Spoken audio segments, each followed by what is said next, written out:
Hey, small business owners. Have your sales gone up but your bank account doesn't? Has getting to know your numbers been on your to-do list for a while? Let's face it, you're good at doing the work in your business, but the money is hard. Have you noticed that by the time you pay your bills and pay everyone else each month, there's just not that much left for you? It's just not fair. As a business owner, you know you deserve to be getting paid more than you are, but you just can't seem to figure out where all the money went. What if there was another way? What if there was a way to tell your money where to go instead of wondering where it went? What if you had money in your bank accounts at the end of the month to show for all your hard work? Well, this is the sign you've been looking for, that you're not alone and help is just a call away. The team at Likes Accounting prides themselves on being financial translators that can help you find smarter ways to make money, save money, and finally start paying yourself a salary that you deserve. Working with Likes Accounting not only helps you know your numbers, but they're cheerleaders helping you build a more profitable lifestyle business. The team at Likes Accounting are just a bunch of numbers nerds. They're all self-employed experts with experience in your industry. Megan, the owner, is not only fun, easy to understand, and crazy smart, she's even a CPA. Tech to CEO listeners get a free review of their QuickBooks online when they mention this podcast and visit likesaccounting.com.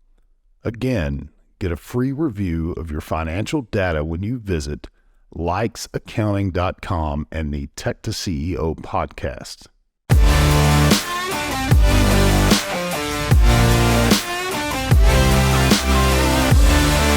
Welcome, everybody. Welcome to today's rendition of Technician to CEO. I'm your host, Wesley Maria with Bergflow. Today, I'm extremely privileged to have a fellow South African on the call, or ex-South African, shall I say, Dr. Lehan Stemmet, all the way from New Zealand. Just tell us a little bit about yourself. Who are you? What's important to you? What gets you up in the morning on what it is that you do? Hey, Wesley, nice to see you again. It's a real privilege to speak to you literally on the other side of the world. So I think it's still yesterday with you, and it's your tomorrow here with us. So please tell me what the future looks like, because I'm going there. Yeah. Well, the weather is pretty good. I'll tell you. I'll give you that. Okay. It's really good to catch up with you again. A little bit of background, I suppose, would probably be in order. Originally, I qualified in biochemistry, and it was really because I was interested in science, and I was interested in, what is it that makes people tick? And so through that journey of studying biochemistry and learning more about biology and people, I also interacted with a lot of people at university, for example, and I realized that I have a deep passion for understanding what makes people tick. What is it that makes people get up in the morning? And so that's the kind of thing that makes me tick and gets me up in the morning. Is I'm deeply excited about getting to know people, what their deepest fears, their deepest hopes are, what gives them a sense of purpose, and basically helping people to become the absolute best that they can be.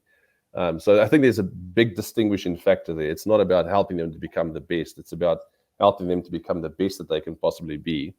And then within that is, what's the purpose that is attached to that as well? And so in terms of career, then that kind of led to a whole range of different opportunities I had since we were in school.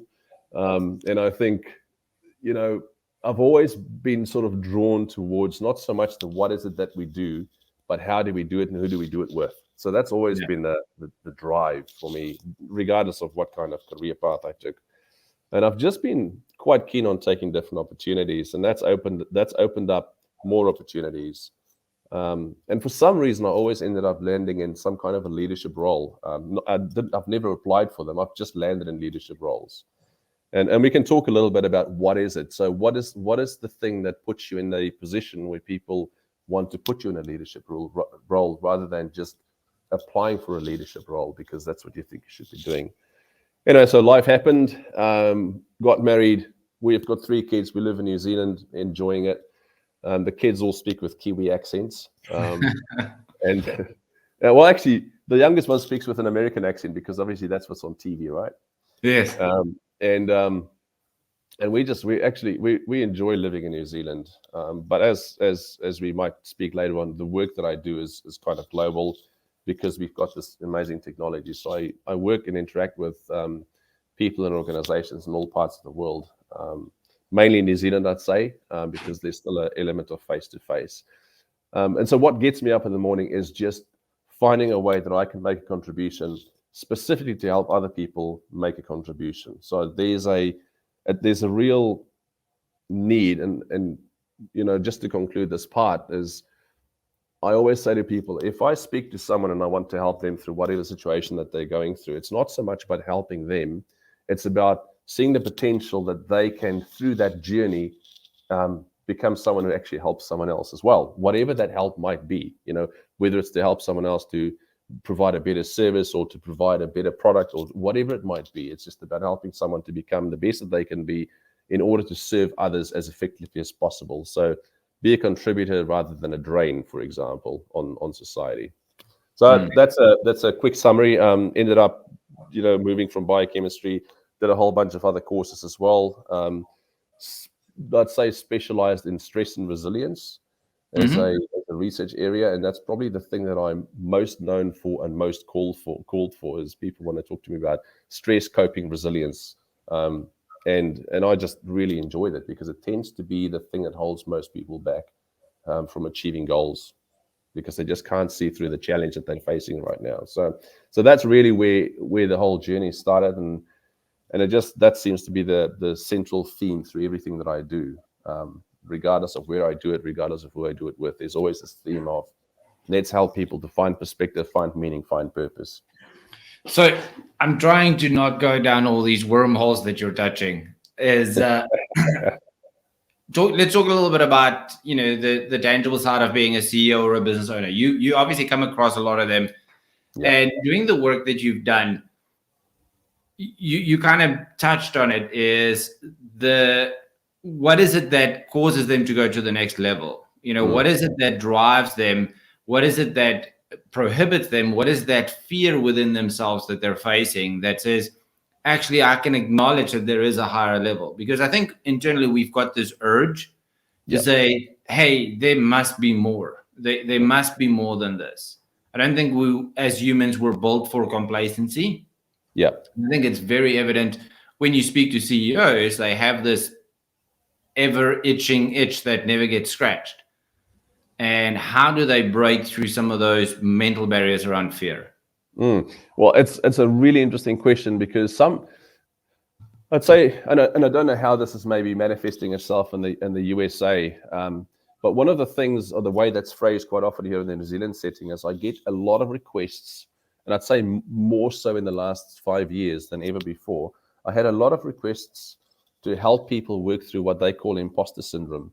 And quite often that's people who were put in a leadership role and then for some reason think, wow, am I really capable of doing what needs to be done? Am I really capable of leading these people? Am I really capable of, making this thing, whatever this thing is, successful? And quite often that is simply fear of not being able to perform. It's a fear of failure. That's kind of what drives it. It's just this fear of failure. And then if you unpack the fear of failure, that's also what then holds people back from actually applying for those roles and or to try to grow their business and find the people to grow with their business. It's just this fear of failure. And I suppose once again, it's probably mostly in the New Zealand context that I'm talking from at this stage. It's a fear of failure within the context of, I don't want to be responsible for other people, because what if my failure then is a massive moral failure for them as well? And I think once we can get over that fear of failing, and the people that I work with realize that the importance of being able to be in a position where you can actually help people. I mean, the likelihood of helping people, whatever that looks like, to grow, generally speaking, is what then gives them a sense of purpose that's beyond the thing that they do. So that's a really important point, is you've got to find, call it a purpose, call it a mission, call it something along those lines. You've got to find something that is beyond the thing that you do, because the thing that you do could become quite mundane. And quite often I don't know if you've ever seen this, you're speaking about that. If you've ever seen this, there is this research that was done by someone called Richard Piatzis, who's from Case Western University, I think, at your parts of the world. And they looked at brain scans of leaders. And what they've discovered is that there's a task positive area and there's a default network. So these are networks in your brain. And when you focus on the task, the default network, which is more people focused, switches off because you can't have both on at the same time. And that's quite an interesting thing, because I think that's also quite one of the barriers that people experience is they get so task focused, they get so fear focused, they get so focused on that one thing instead of ultimately it's about people. Now, to take that a little bit further, that's interesting because that's the brain sort of neuroscience kind of work that illuminates that aspect of leadership. That's really, it's about people and growing people and focusing on people. If you go back to some older theories as well, there was a guy called Robert Katz many years ago who developed a framework for leadership development. And he sort of categorized the three main leadership skills as, call it operational skills or technical skills, conceptual skills or strategic skills, and then human skills. Mm-hmm. And so as you grow from being what, let's say in your language, a technician to a leader, as you grow, the technical skills need to diminish and the strategic skills need to increase. So that's one thing to go through, is to start thinking more strategically. But the one thing was quite interesting about Robert Katz's theory at that stage is that the human skill, in other words, the ability to interact and work with people successfully at all levels, remains consistent. Mm. So I'd say if you want to be a successful leader, absolutely start focusing on the people element, build the sort of people skills, really focus on what it is to be a human being, I'd say, self-leadership. And then how do I work with other people? Because that's the thing that seems to be consistent across that theory from Robert Katz many years ago, but also the latest stuff around neuroscience that shows that focusing on the task switches off the default network that's all about people. And so I suppose that's one of the things is the coming back to the imposter syndrome is we are afraid of failure because what will it look like to other people if we fail? We tell people about this dream we've got. We employ other people, whatever it might be. We start to feel really concerned about it's our, the impression, the perception that people might have of us. One of the things that I'd say is focus on your character. And that's what we're coming back to, is build the character, because character is absolutely at the central point of being an effective leader. Get to know yourself, work on yourself, develop yourself, because then you'll have the character that is unwavering. And regardless of the perception or the impression that people have of you, or the reputation that people spread out there of you, you know what your character is. And that's the one thing to stay true to, I think. So once we can get to that point where we've got confidence that our character is solid, it doesn't matter what happens in the world. It doesn't matter that we might fail at something, because it's the character that brings us back and anchors us to, we can pick up the pieces again. We can bring people with us. We can support someone else, and we can find the support that we need as well as leaders, which is probably another thing to talk about, is go and ask for support. We do need the support. You can't do this by yourself, right? So it's going to be a very lonely place. And I think you make a great observation, is I think people kind of elect this to go on this journey to say, you know what, I want to be a business owner, or I want to be a leader or a CEO, because they kind of read a Hallmark card somewhere that says, being a CEO is the greatest reward in life. Yeah. It's probably the hardest journey, because it always falls back onto your lap to say, as you mentioned, and the research indicates, you have to work on your character. Yeah. A true leader is that are those that can exhibit servant leadership. Not, hey, I'm going to tell you what to do, because that's a very dogmatic, it's a directive. It's not a leadership style. So I think a lot of times when people go into business, or they start their own business, or they go on this journey of self-development, is they think, well, there's an end in sight. One day I'm going to know what I need to know, and I'm going to arise or bloom as this CEO, angels playing in harps, playing harps. And it never happens. I listened to a businessman he was here in America, and his life goal was to be worth $100 million. And he got up one morning and he realized, you know what, my business, I am worth $100 million. Today my transactions worked out. It's not cash, it's his actual net asset value, and he was worth 100 million. And he got up that morning and there was no band playing, there was no hoorah, there was no, the streets weren't lined with palm trees. He got into the kitchen and his wife said, take out the trash. And he's like, no way, today is my $100 million day.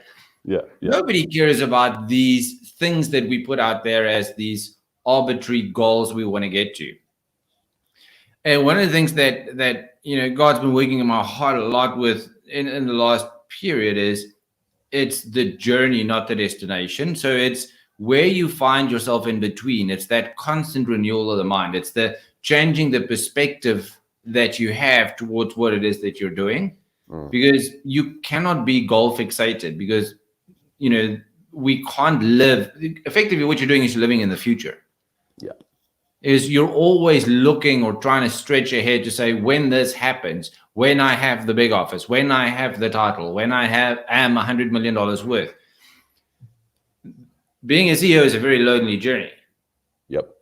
And you kind of touched on it earlier, is how important do you think it is to have a peer-to-peer network or an environment where you can mentally connect with other people that are getting their ass handed to them on a regular basis, where their plans don't work out, their budgets don't work out, the people leave, everything just doesn't work out, and this imposter syndrome kind of feels validated within themselves. Well, you mentioned the whole sort of iron sharpens iron principle, right? I think it's key is we've got to anchor our character to something. You've got to be accountable to someone or something. I think that's a really important part. And the other thing that you've mentioned that I think is really important is quite often we think that we'll be validated and we'll be defined by the thing that we do that we are successful in, which is one of the reasons why people feel so afraid of setting those high goals. But what we forget is work on the core first, and if you get the core right, then the goals will be set up realistically as well, and you will probably achieve them. Because contrary to popular belief, what I've seen a lot happening in many of the organizations that I work with and many of the individuals that I work with is part of the failure and the concern and the imposter syndrome is that the goal, it's not so much that the goal is set too high, it is that the process for reaching the goal is not seen as the journey that you're talking about. It's not seen as part of the inspiration and the motivation that helps us to get to that goal. It's part of the process to build that character, to grow the character, because the difficulties is just, it's part of the deal, right? You're not going to get to the goal if you're not going to build the character along the way. And so what I think is missing quite often is we've set the big goal, but we haven't set the incremental steps in between that gives us a sense of progress, because it's the sense of progress that keeps us going. And it also keeps us growing. And otherwise, we just give up way too quickly. So when you set up that goal of becoming a CEO of a business that earns 50 million a year, that's fine. But what are you going to do to achieve them? And how will you sort of celebrate those moments in between, those steps in between to get to the top of the proverbial mountain? And you've got to take people with you, but you've got to take the right people with you as well. And it might not always be the same people consistently. Yeah. So one of the pieces of advice I usually give someone is to say, well, look for someone who's been on the journey a little bit further down the path than you've been. But it might be that they are people who are very good at the financial management side of things, or the sales side of things, or the people management side of things. So it's not one person who's been on a similar journey. It's people who are very good at specific aspects of running a organization successfully. Because we all need to grow in certain aspects. You might be brilliant with the people side, but there is a financial reality, and there is an operational reality, and there is an industry reality, and there is a compliance reality. So find someone along the path who can guide you and pull you up and kind of grow that element of you. And if it's not someone that specifically grows you, find someone who's going to grow the person that you employ to do that specific thing that you're not the master of. So I think you're touching on a really important thing, is getting that circle of people around you that holds you accountable, that encourages you, that shows you a better way. that really prods your way of thinking is key. So I don't know how much you know about, let's say, cognitive behavior therapy, which is probably one of the only therapy that's been tested and been shown to work. But if you look at CBT, it aligns 100% with one of the patterns I've seen in leaders as well, or not just leaders, anybody who is successful, is they don't just work on their thinking. They really test the outcomes they want against the behavior that will get them to that, against the emotions that will lead to the behaviors that will get them to the end, plus the thoughts. But they take it a step further, and they explore the underlying belief system that drives the thinking, that drives the emotion, the behavior, and then obviously leads to the specific outcomes. So they go do some really deep introspection and reflection, which is something that is, I think, missing in a lot of leaders that want to effectively develop themselves, whether it's self-leadership or leading a company. Is that element of reflection is deeply important, but being quite honest with ourselves as well, and get to the core of, because that's the character thing again. It's like you can't get away from the character thing. Is get to know yourself, get to know your fears, face those things, face the things that you're not so good in, and work on those. Get people around you who can help you with that as well. So quite often where the problem starts is we confuse reflection with worry, or rumination is the other word for that as well. So we think that we're worrying about our reputation, we're worrying about having the right skills, and we think that's reflection, but it's not, because it leads to no positive outcome or no positive change or no positive growth. So getting back to that point is get someone around you who will help you to get back from worry and rumination into that space of true reflection and growth. And I can't state that importantly enough. There's someone you might have heard of, John C. Maxwell. And so one of the things he builds, I mean, that's someone you could say is quite successful in being a leader, but growing leaders as well. And one of the things he also says is get yourself mentors.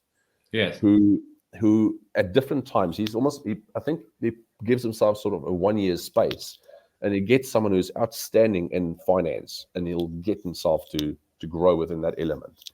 Or he'll get someone who's outstanding at sales and marketing, and he'll grow within that. He gives himself time to grow and aligns himself with someone who's very successful in those specific aspects of running an organization or growing people or what it is. So, I mean, I talk a lot, but I think there's other things that we need to touch on as well, especially for people who already have established businesses or who started businesses during, let's say, the pandemic period, because there might be, in the US, for example, there might be businesses that started up and someone who gave it a shot and it failed because, well, maybe there was a lockdown and the business didn't grow as expected and they just give up. Or they've been burned by the fact that people they employed were made redundant. And so when that happens, you also get back to the character, because people who are made redundant quite often can say some nasty things that really digs into someone's character. And that's something I've also noticed during this pandemic period, is a lot of leaders, for the first time, I noticed leaders in organizations of all sizes who have what I would call a low-grade level of moral distress. And quite often, if you explore that and you sort of pull away everything, it's at the root of that is that someone took a dig at their character, because those people were made redundant, or they lost business, or they had to close their business, and obviously can't pay the debts. And it really gets to the core of their character, because they built their identity and their character on what they're going to achieve rather than who they are at the base of it. So you build what you want to achieve on who you are. So we keep coming back to, it's almost like we've got to invert our thinking very intentionally, I'd say.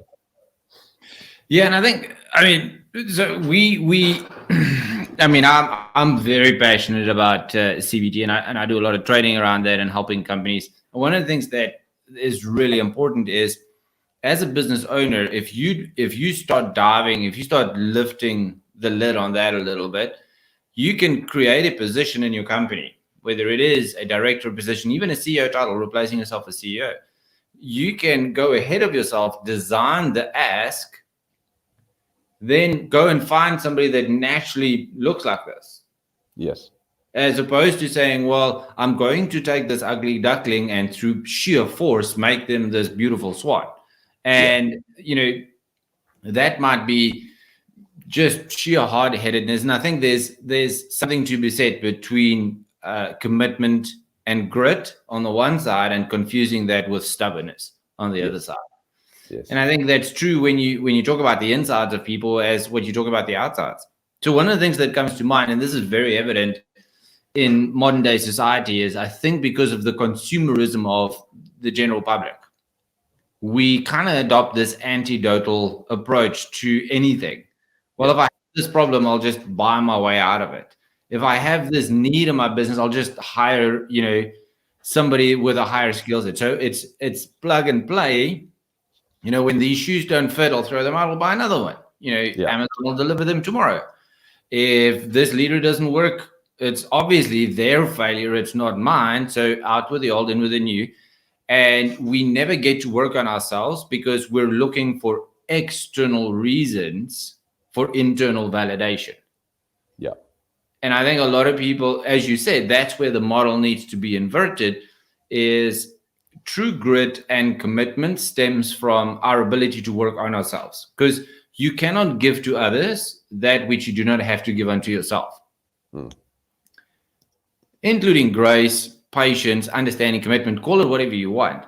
I cannot see what you need to do and say, hey, well, you need to be a better husband, but I'm on marriage number 5.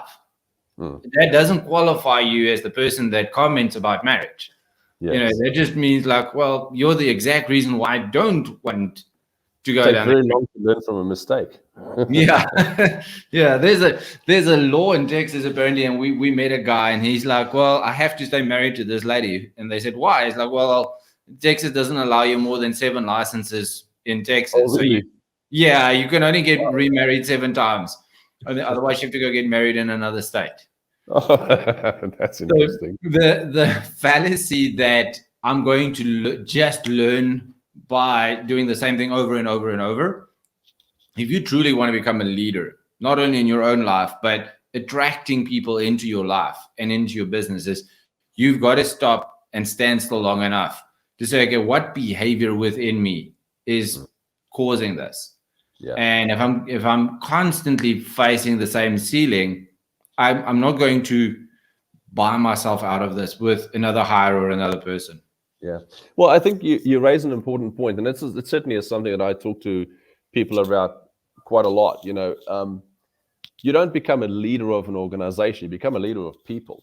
Yes, that's essentially what it is. And it's such a simple principle, but it's something we often forget. And what I've noticed quite often is people become the leader of the organization because they own the organization, and it's a very hard step for them to let go of the baby, which is their organization, and put the people management in the hands of someone who's really good at that. So I think there is something to be said about that as well. As at what point, if you're the CEO of the organization that you started up, at what point do you say, right, I was very good at starting this thing up, but it's now grown to a place where it's not about the things that we do, it's about the people who do those things. And at what point do I become a owner director and step aside and appoint somebody who's very good at leading the people? Because if I want a successful company, well, that's good, but I might not be the person who actually leads people to make this a successful company. So at what point do you're not giving up that baby, you're actually nurturing it, you're actually giving it to someone else and entrusting it to someone else, the same way that we do it as parents as well. You get to a point where the development that your child needs is way beyond your own expertise.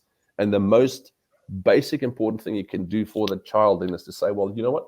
Here's a trusted mentor that I want to connect you with that'll grow you. And it's the same principle that applies. So I think it's a really important step where, and it comes back to that, who am I, the whole core belief sort of system and the character is, at some point, some leaders need to realize that they may have to step out of managing the organization as the CEO and be the shareholder director and appoint somebody who can do that for them.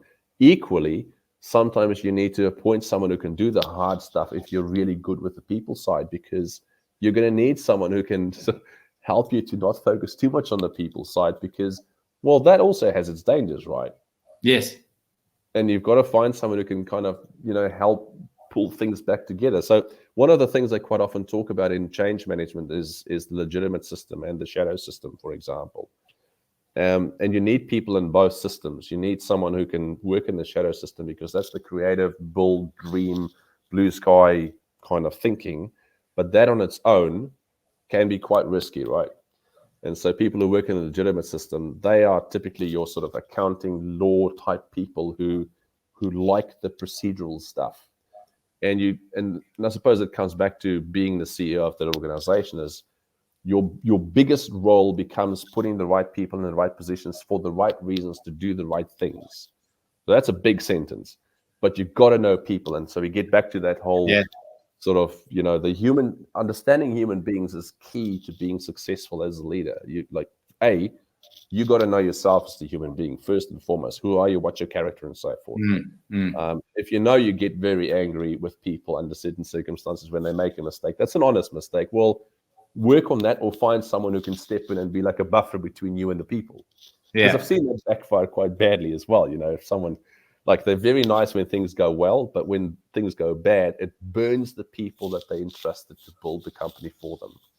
And so the best thing for them to do is to know that about themselves, acknowledge that, work on that. But while you're working on it, don't burn too many bridges with the people you employ. So put someone in between who can help you with that. Because once again, you come back to the peer mentoring, is get someone.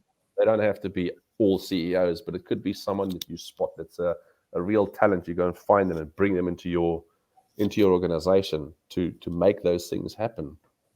And it's it's quite, like, leadership is not easy, right? Yes, definitely. And I mean, you mentioned it. I mean, we actually we're a company of acronyms. I think if you peel the layer back, that's all we do is come up with acronyms. And what you said is, we've got a thing called RPRPRM. It's the right person in the right position with the right motivation. And if you as a business owner can understand that, sometimes that means that you have to step out of the way. And I think a lot of people are ambitious enough to say, hey, I want to go after this big thing. Yeah. Yet they've tied their identity to who I am or what I do.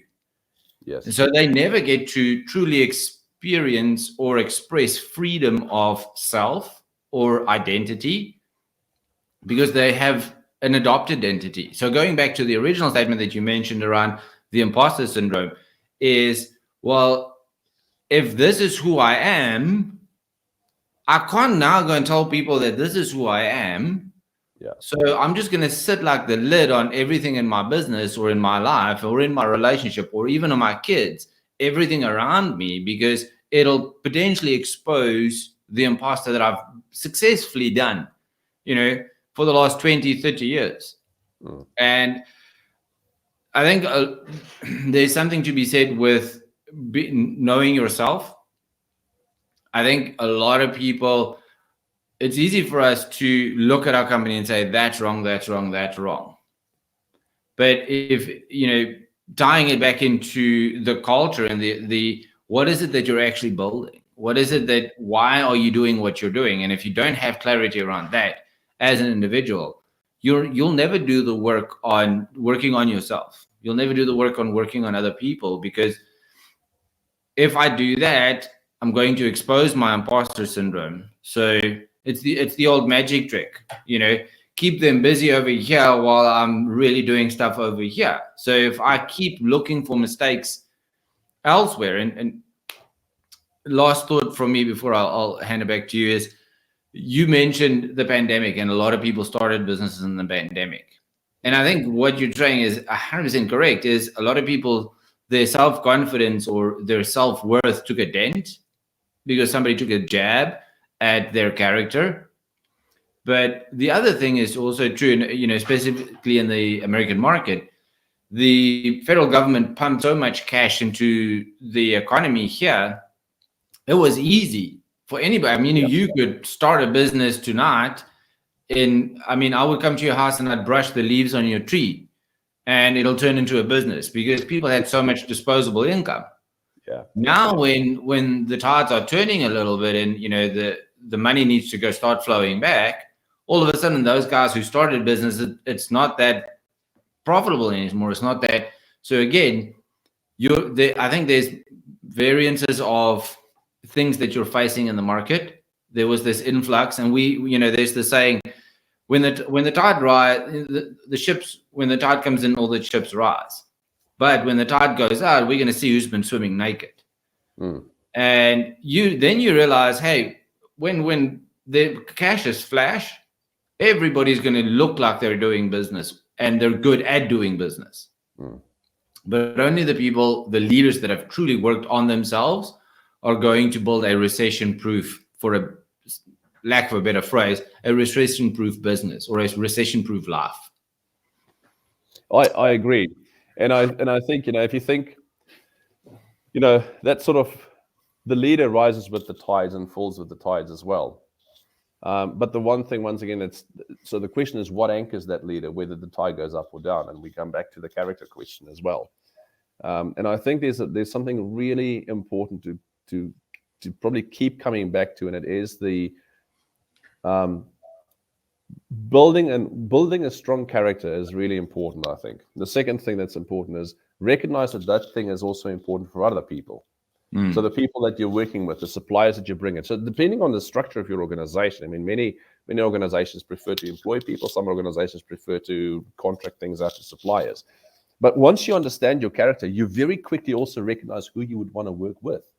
And so it's just so much easier to understand the principle of employing somebody who, not somebody who is like you, but somebody with a character that you can trust. Same with a supplier. You find people with characters that you can trust, because you know that your business depends also on whether they can, sort of weather the storms. And I mean, we've certainly seen that in New Zealand and other parts of the world as well, where organizations quite often didn't make it, not because there was a lack of business coming their way. There was a lack of supply chain. There was a lack of resource. There was a lack of people working for them, and they cannot deliver on that. And so, and the other thing is, you'll attract the right people when you have the right character. Yeah. So you don't have to wonder about, fair enough, you might sign this contract with these terms and conditions, but contracts have expiry dates and contracts have, exit clauses as well. And so you can get out of that with reasonable ease. So can other people. But when you have the right character, you'll attract the right people with the right character as well. And it's interesting you say that, because I was in a meeting yesterday with an interview with someone. And the first thing I noticed was, yes, this person had great skills, but what attracted us to this one specifically, what stood out, was that there was a character that you can trust and you can work with. Because that's the thing that I think will remain constant throughout whatever happens. And it also comes down to trust. A lot of people say you've got to earn trust. So as a CEO of an organization, for example, one of the things I quite often say to CEOs of organizations or people who own a business and employ people, who say to me, well, these people still need to earn their trust. I've employed them, but I don't trust. So it's like, so you've employed them, but you don't yet trust them. What is it that you don't trust them with? And if you don't trust them, why did you employ them in the first place? Like, I think there's some really important things there, because what you inevitably drop down into is, if you employ people that still have to gain your trust, you drop down from being a CEO into being an operations manager and looking at everything that everyone does. And fair enough, they've got to show their worth when they come and work in your organization. That's why we've got legal clauses with probationary periods. But at the same time, why employ someone if we don't trust them? That is I think there's a real concern. And you can also invert the question and say, well, how would I feel if I'm employed by somebody? Because you can pick up on those vibes if someone doesn't trust you. And no one likes their character to be questioned if they're good people. And the majority of people are good people. There are the small percentage of people who go to work wanting to mess things up, but the majority of people want to do a good job. Why? Because they've got exactly the same sense of pride that you as the leader of that organization has. Find them, nurture them, encourage them, and support them. And so alongside that, there's a question that I quite often ask when it comes to performance issues, to define whether this is a trust matter or whether it's a skills matter. Because you can trust that people will do the wrong thing because they've got, strange ways, or you can trust that they don't yet have the skills to do what you need them to do. That's development. So the question is, did this person mess up because they wanted to mess up, or did they mess up because they just don't have the skills? And so then there's a question. Another way to ask it is, are they not doing the job because they can't do it, or because they won't do it? So there's two sort of ways to ask a question to establish that level of trust. Because if you don't trust the people, you will never step up. It's as simple as that. You'll always be looking over their shoulders, and forever be busy with forms to double check and triple check that things have been done. And yes, there is some need for that from an auditing perspective, but at the same time, I think trust is an incredibly important part of being a leader as well. And yes, sometimes people will mess up, and that's good luck. Show me someone who hasn't messed up. We've all done that. It's just like, what's the nicest thing? If someone mess up, help them up. Yeah. And that's just part of the deal. I think you've got to take those sort of risks when you work with people. People do things that are strange, and that's just part of the deal. So last point before otherwise I'm going to just keep talking for, until my tomorrow, your tomorrow is my today. Yeah, then it will be working for us. That'll be cool.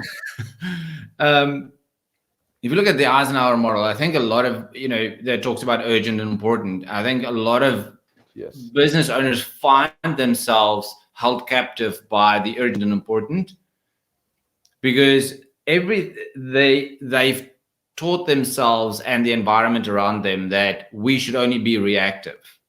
Just keep gung-ho in it until we hit a wall. And you never get into the proactive state of planning. You never get into the proactive state of, well, I'm seeing my limitation. I need to take someone else that is of a higher level so that they can either level me up, or I can hand over responsibility. Because a true innate strength, part of our wiring that's, made up of nature and nurture, our innate strengths that we have are things that I can bank on. That's muscle memory for me. Yeah. A weakness is effectively, I see a lot of weaknesses that are amplified, and then they become mediocre. And then people, the biggest thing that I always see is people put this autobiography out there called a resume. And they're like, well, these are the reasons why. I'm like, you wrote that. I know you're lying about half the stuff on there. So getting people to, one, when you bring people around you, is, are they forcing me back into the urgent and important column or sector of the model the whole time? Or am I truly now stepping into what's ahead of me? There's a famous story being told by Jeff Bezos, the owner of CEO of Amazon. And somebody said to him, hey, your financials just came out. And he's like, what financials? And he's like, oh, no, your quarterly report looks really well. And he's like, I worked on that 3 years ago.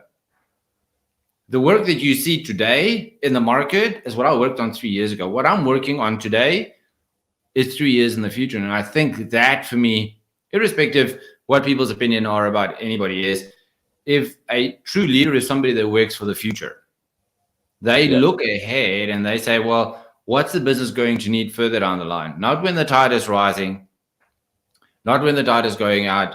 We need to find strong anchor points. We need to stop being so reactive to the things that we do.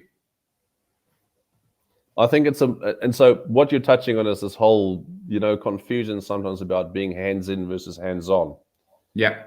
And so fine, you can be a leader that is hands-on, but don't be hands-in. Get people to be hands-in who need to be hands-in. And there are plenty of people who are wired that way. There are people who prefer being very hands-in. But I think, coming back to what we spoke about earlier on, is if you are the owner of that business, recognize that you've built it to a point. Yes, fair enough, you were very hands-in and hands-on at some stage. But if it grows to that point and your preference is to be hands-in, step aside. And maybe that's the impetus you need to start something new, where you can have that sort of almost like a distraction from being hands-in in something new, to grow that while this thing kind of develops on its own. You can be hands-on, get the right people in place, because every business needs that, right? That you can't just be a business that does this. You kind of have to be a business that's this. And if you're the kind of leader who tends to prefer to be hands-on with things or hands-in with things, then maybe where your business needs a new little project to kick it into something else, a new business unit, a new product, new service, whatever it is, get involved in that and let someone run this part that is running effectively. So it's that kind of, you've got to force yourself. You've also got to force yourself intentionally about putting yourself in the right position as well as other people in the right position. So I think that's quite key. And the whole point that you're raising about whether the tide comes in or goes out, it shouldn't affect the journey. So what you're saying is quite often we're focusing on, should we raise the anchor? Should we lift the anchor? Should we put the anchor down? Should we put more weight on the ship or take more weight off the ship? That's got very much to do with tides coming in and out. But ultimately, where's this boat going? The ship needs to go somewhere. And that's what you've got to chart. You've got to chart the journey regardless of whether the tide comes in. Get people who can do that. Get people who can maintain the sails, but you chart the journey for where that ship's going. What's the next port? Who are we going to serve in the next port? What are we going to serve to them? That's what you really should be thinking about as the leader. Otherwise, you're going to be who is it who said, was it Aristotle who said that, a captain who keeps a ship in the port keeps the ship safe, but that's not what a ship was made for. Yeah. A ship needs to sail. That's the purpose of a ship.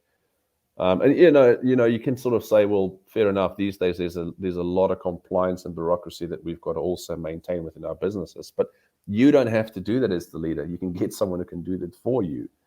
There's a saying, and I might leave with this. There's a saying, and I think it's in sports psychology. It's an acronym called WIN, W-I-N. I don't know if you've heard that, but it's an acronym for what's important now.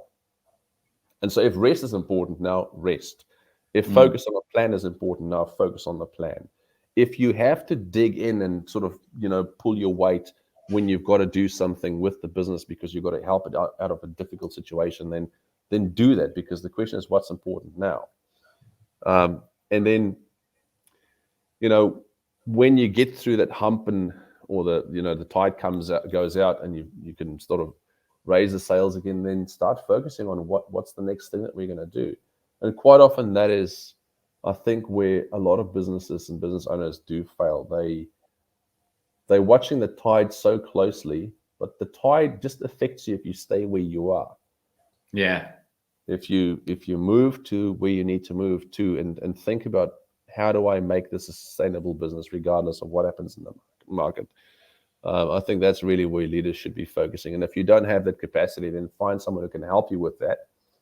Or I don't know, get yourself a board of directors, for example, non-executive directors who are a bunch of advisors that you can draw information from and share your deepest, darkest secrets and fears with them. And they can maybe give you a sense of certainty that, yeah, we've been through this before. This is how you handle that. And it just gives you confidence and growth.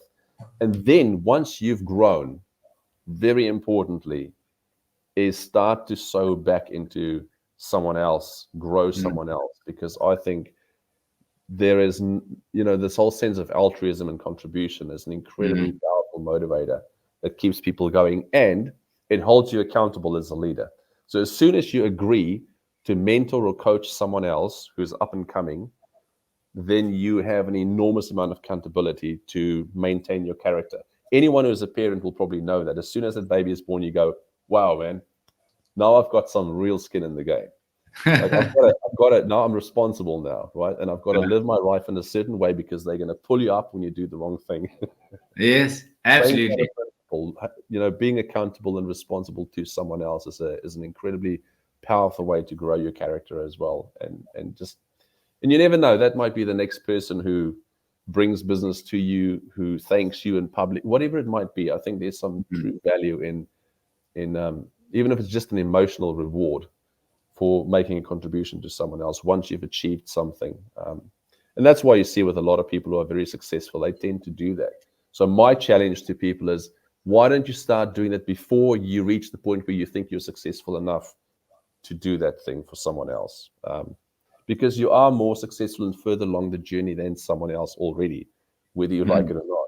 So find that person that you can help along the path.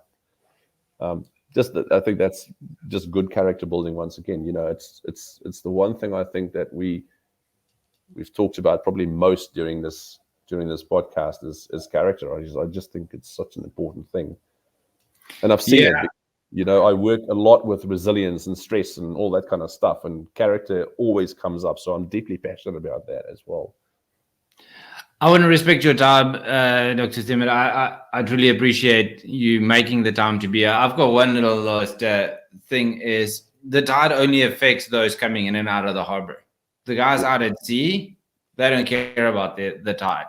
They look at currents, they look at other things, but the tide only affects you when you're coming in or out of the harbor. Yes. So thank you for your immeasurable wisdom and willingness to share. And, you know, if people want to hear more of you, see more of your work, listen to you speak, where can they get hold of you? Well, there's I suppose the best and easiest way is just to look me up on LinkedIn. So I'm on LinkedIn. I've got a couple of other sort of social media pages as well, but LinkedIn is the best to just get in touch with me if you want to get in touch. I've also got a website. The website is www.dealwithit.co.nz. And so there's a bunch of free content on there as well if people are interested. It's mostly focused around the sort of resilience and stress kind of work that I've done. But I'm always happy. And I think there's a couple of videos maybe on YouTube as well. I'm not sure. Other people play stuff that I do on YouTube. I don't do the YouTube channel thing yet. Well, so there might be something. To the disappointment of your kids, you're not the YouTube star they hope you are. No. Well, you see, this is interesting. Our kids are, I don't know if our kids are about the same age, but one of the things I asked one of them the other day, what would you like to do when you're an adult? And she said, a YouTuber. Yes. And so that's the thing. Apparently, you can be a YouTuber, and that's your career. Well, Dr. Stemmet, thank you very much for your time. Thank you for spending time with me. I truly appreciate that. I know that you have other engagements you want to get to. Any parting thoughts, or just? Well, I think, thank you, Wesley, for inviting me to be to be part of the sort of podcast that you guys are doing. And I think I've read a little bit about what Bergflow is doing, and I think it's incredibly valuable work that you do. It strikes me that you're the kind of business who employs people with that sense of purpose, that it is, the stuff that we talked about today is the kind of stuff that it seems to me that you're all doing, not just as an organization, but as a bunch of individuals, which comes back to the core of what I've been saying, I think, for most of the day, is find the people who do that thing, because that's what's going to make you successful. And so thank you for inviting me. It's good to see you after, I don't know, it's more than 20 years, isn't it? Yes, really, yeah. It's been a small 20-year gap. Yeah, small 20-year gap. And it's really nice to catch up again. And we're sitting on other sides of the world. But I think it's great to interact with you again, and also with Bergflow, and to see the kind of stuff that you guys are doing. Because I think it adds value to people that's hard to quantify, but it's easy to see when people implement the things that you guys suggest that they should do. It's easy to see what value that adds to them, to their lives, but also the lives of others that they interact with. So I always call this kind of thing legacy work, right?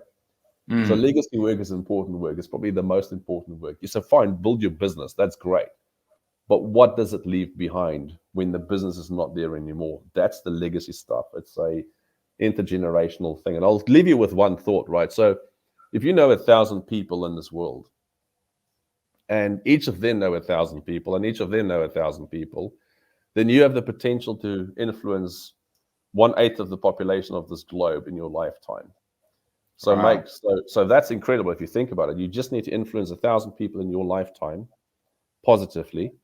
And if they know 1,000 people and do the same, and they know 1,000 people, you've influenced about 1 billion people on this planet. So I think that's a powerful thing. That is, 3-4 times the size of the population in the USA. So yes, yeah, like that, yeah. So well, I'm going to make a purposeful effort to get to influence 1,000 people. So currently I'm at 3, my wife and 2 kids, but I'm gonna see if I can crank that up to 1,000. Well, dynamite comes in small packages, so that might be a very powerful catalyst for doing what needs to be done. Hey, Wesley, great to catch up with you. Thank you so much for the invitation, and all of the best for the work that you guys do for the rest of the year as well. Thank you very much, and best of the time. We'll talk again. See ya. Cheers, friend. Bye. Cheers.